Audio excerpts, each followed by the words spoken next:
ఈరోజు వర్కౌట్ చేసే ముందు ప్రీ వర్కౌట్ మీల్ తీసుకున్నాను. Veg salad, brown bread and peanut butter. And జిమ్కి వెళ్ళిపోయి మన వర్కౌట్ స్టార్ట్ చేసాం. టుడే వర్కౌట్ వచ్చేసరికి చెస్ట్ అనమాట. Chest, normal bench press, incline, decline, ఇలా టోటల్గా మొత్తం త్రీ వేరియేషన్స్ చేసుకొని హెవీ వెయిట్స్తో అప్పటికే మనకి చెస్ట్ పంప్ అనేది చాలా వస్తుంది. ఇంకా ఆఫ్టర్ అయిపోయిన తర్వాత లైట్ వెయిట్ తీసుకొని ఇంకొన్ని వేరియేషన్స్ చేస్తే మంచి కట్స్ కూడా కనిపిస్తాయి.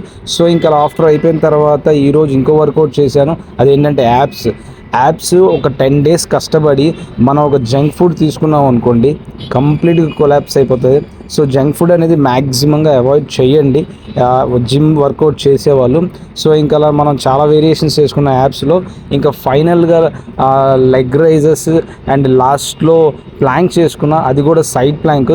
ఈ సైడ్ ప్లాంక్ అనేది చాలా గట్టిగా పడుతుంది బాడీకి. సో ఇంకా అది చేసుకొని ఇంకా ముగించేసాం అంతే. మరి ఈరోజు సబ్స్క్రైబ్ చేసుకోవడం మాత్రం మర్చిపోవద్దు.